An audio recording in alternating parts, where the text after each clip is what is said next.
Good morning, my dear students. Today's question is a very important short answer question.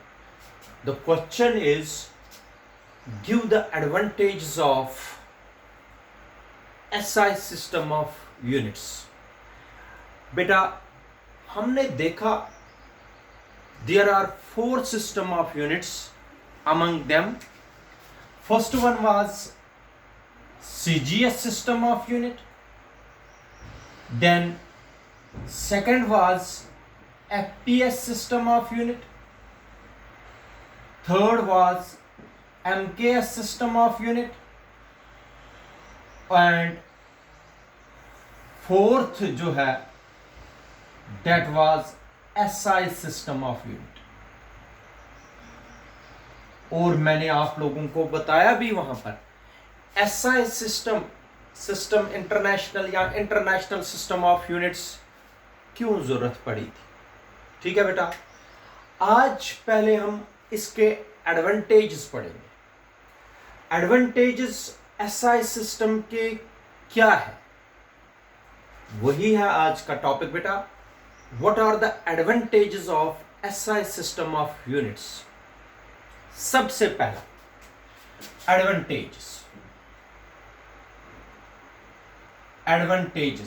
देख लीजिए बेटा, अच्छी तरीके से समझ लीजिए. फर्स्ट एडवांटेज जो है बेटा, it is a coherent system of unit. SI system क्या है बेटा? SI system is a coherent system of unit.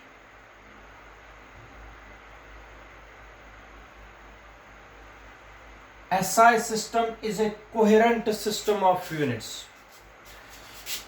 ठीक है बेटा, ये मैं समझाऊंगा कोहेरेंट सिस्टम क्यों बोलते हैं इसको. SI सिस्टम को कोहेरेंट सिस्टम ऑफ यूनिट्स भी बोल सकते हैं. रीजन क्या है? SI system is also called the coherent system of unit, या it is a coherent system of unit. तो कोहेरेंट सिस्टम क्या मतलब है?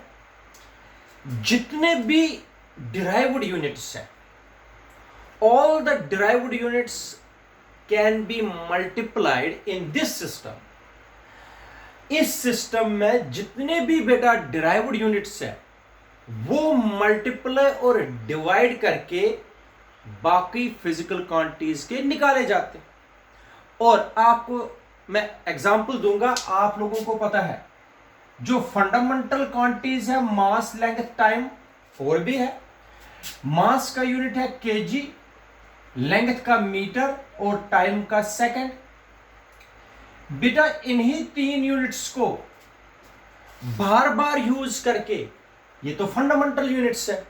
कोहेरेंट सिस्टम में क्या होता है, इन्हीं यूनिट्स को, फंडामेंटल यूनिट्स को मल्टीप्लाई करके, डिवाइड करके हम दूसरे फिजिकल क्वांटिटीज का यूनिट बना सकते हैं. जैसे मैंने आप लोगों को बताया है, इसमें स्पीड है. स्पीड होती है distance upon time. Distance upon time, distance क्या है बेटा? लेंथ है. तो टाइम ही हुआ. इसका मतलब लेंथ और टाइम बना के क्या बन गया? डिराइव्ड यूनिट बन गया.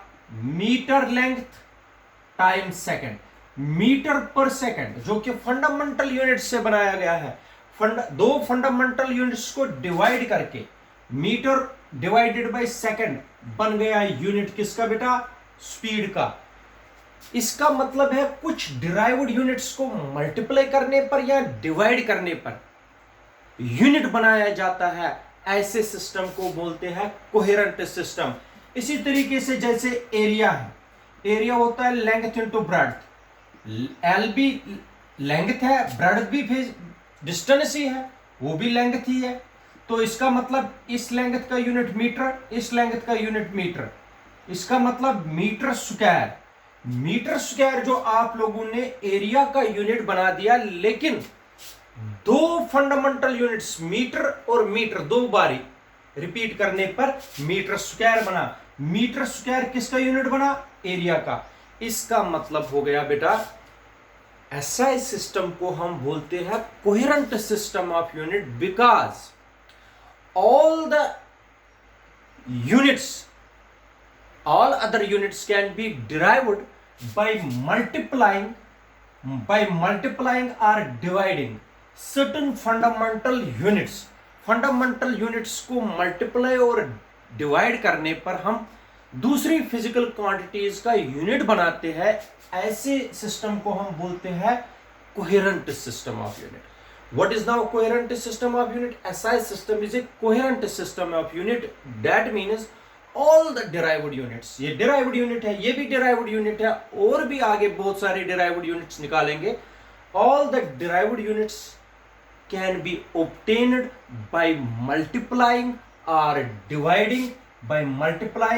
dividing certain fundamental units. Fundamental unit ये भी है, ये भी है, ये भी fundamental unit, ये भी fundamental unit. इसका मतलब है फंडामेंटल यूनिट्स को मल्टीप्लाई करने पर या डिवाइड करने पर बहुत सारे डिराइव्ड यूनिट्स बनाए जाते हैं. तो इसलिए एसआई सिस्टम को हम क्या बोलते हैं बेटा? Coherent system of unit. याद रखना, this is first point.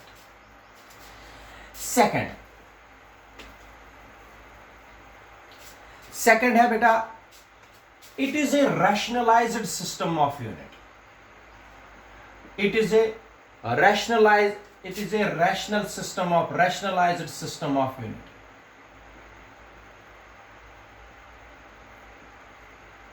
System of unit. देखो बेटा, रैशनलाइज्ड सिस्टम ऑफ यूनिट का मतलब क्या हो गया? इस सिस्टम में रैशनलाइज्ड मीन्स जितने भी फोर्स हैं, जैसे फोर्स है, फोर्स एक है, फोर्स के टाइप्स है, जैसे ग्रेविटेशनल फोर्स है, जैसे इलेक्ट्रोमैग्नेटिक फोर्स है, जैसे स्ट्रॉन्ग न्यूक्लियर फोर्स है, जैसे वीक न्यूक्लियर फोर्स है. चाहे ग्रेविटेशनल फोर्स हो, इलेक्ट्रोमैग्नेटिक फोर्स हो, स्ट्रॉन्ग न्यूक्लियर फोर्स हो, वीक न्यूक्लियर फोर्स हो, या और कोई फोर्स हो, हर किसी का एसआई सिस्टम में एक ही यूनिट रहता है बेटा, दैट इज न्यूटन. इसका मतलब है जितने टाइप्स ऑफ फोर्सेस है, एक ही यूनिट रहना, ऐसे सिस्टम को बोलते हैं रैशनलाइज्ड सिस्टम. इसी तरीके से आपको पता है एनर्जी. एनर्जी का यूनिट है बेटा जूल. चाहे आप काइनेटिक एनर्जी ले लीजिए, पोटेंशियल एनर्जी ले लीजिए, या कोई और एनर्जी ले लीजिए, हर किसी काइनेटिक एनर्जी का भी यूनिट जूल है, पोटेंशियल एनर्जी का भी यूनिट जूल है. इसका मतलब हो गया जितने भी टाइप्स ऑफ एनर्जीज है एसआई सिस्टम में, सबका यूनिट क्या है बेटा? जूल. या जितने भी फोर्सेस है एसआई सिस्टम में एक ही यूनिट है, दैट इज न्यूटन. ऐसे सिस्टम को हम rationalised system, it is A rationalised system of unit. That means in SI system only one unit is used for a number of like physical quantities. जैसे energies, forces है, हर किसी force का एक ही unit है, that is Newton. Energies है, हर किसी का ऐसा यूनिट सेम है, दैट इज जूल. इसीलिए इसको बोलते हैं रैशनलाइज्ड सिस्टम ऑफ यूनिट. एक ही यूनिट बहुत सारे फिजिकल क्वांटिटीज को यूज करना, that is called the rationalised system. ठीक है बेटा.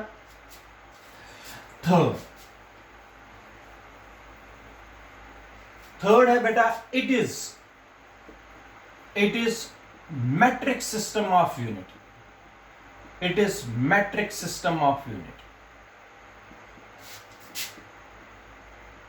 Metric system of unit. It is metric system of unit. याद रखिए बेटा, metric system of unit का मतलब है जितने भी multiplies and sub multiplies है, they are in the powers of 10. They are in the powers of 10.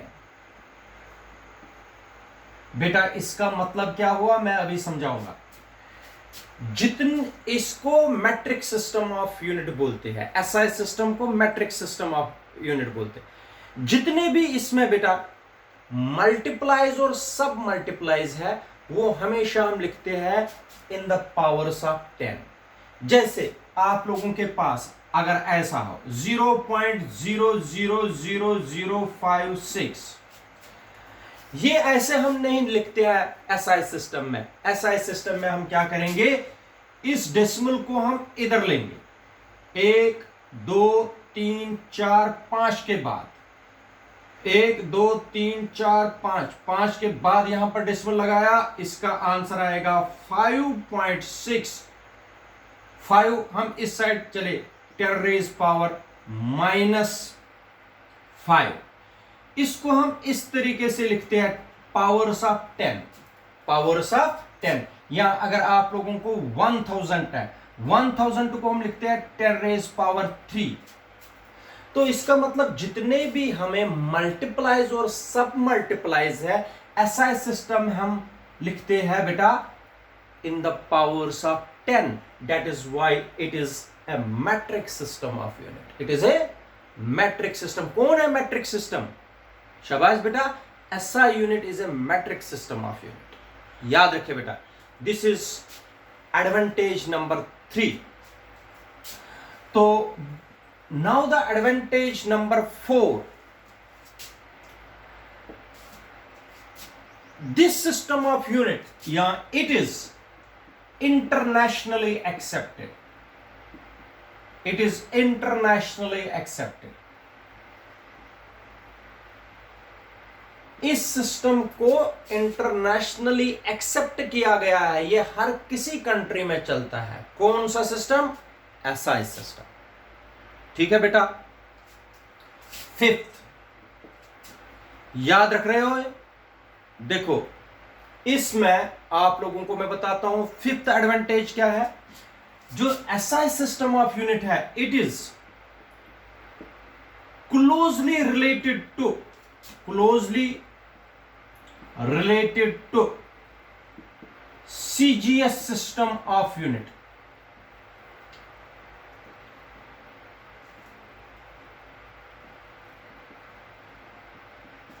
That means we can convert SI system into CGS system and CGS system into SI system easily. देखो आप लोग ये नहीं बताना कि SI system तो ज्यादा related है MKS system। SI system basically rationalised MKS system है।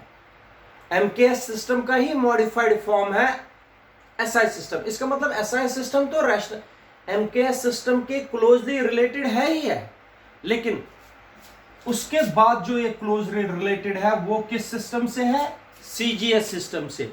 हम एसआई सिस्टम को इजिली कन्वर्ट कर सकते हैं किसमें बेटा? सीजीएस में, या सीजीएस से हम इजिली कन्वर्ट करेंगे किसी भी फिजिकल क्वांटिटी को किसमें? शाबाश बेटा, एसआई सिस्टम। ये याद रखना, एसआई सिस्टम क्लोजली रिलेटेड किसको होता है बेटा? सीजीएस सिस्टम को। और 6th, in SI system the total number of units are small. In SI system the total number of units are small. देखो बेटा, SI सिस्टम में जो नंबर ऑफ यूनिट्स होते हैं बहुत ही कम होते हैं। याद रखना, इसमें ज्यादा यूनिट्स नहीं बनते हैं, इसमें बनते हैं कम यूनिट्स। जैसे आप लोगों को पता है, जैसे वर्क है, वर्क होता है फोर्स मल्टीप्लाई डिस्टेंस। फोर्स का तो न्यूटन है, डिस्टेंस का मीटर है। न्यूटन मीटर, कम यूनिट्स लगते हैं इसको यूनिट बनाने के लिए। Newton metre is the unit of work. यहां इससे भी छोटा यूनिट जिसको बोलते हैं जूल। इसमें नंबर ऑफ यूनिट्स जो होते हैं एसआई सिस्टम में वो बहुत ही कम है, ज्यादा बड़े बड़े यूनिट नहीं होते हैं एसआई सिस्टम में। देखो, these are the 6 advantages of SI system of units, जिनको मैं रिपीट कर रहा हूं आप लोगों के लिए फिर से। It is a coherent system of unit. Coherent system of unit means all the derived units can be obtained by multiplying or dividing certain fundamental units. First point, it is a rationalized system of unit. Rationalized system of unit means we use only one unit for number of like physical quantities. Like जितने भी forces है हर किसी का unit Newton है. It is a metric system of unit. Metric means all the multiplies and sub multiplies are to the powers of 10. Powers of 10 पर चढ़ाए जाते हैं metric system में. ठीक है. This system is internationally accepted. ये internationally accept किया गया है. It is closely related to CGS system. ये बहुत ही नजदीक है किस सिस्टम को? CGS system, because in CGS system, if we convert CGS system into SI system or SI system into CGS system, it is very easy to convert. In SI system, the total number of units are small. याद रखना बेटा, इसको बोलते हैं advantages of SI system of units.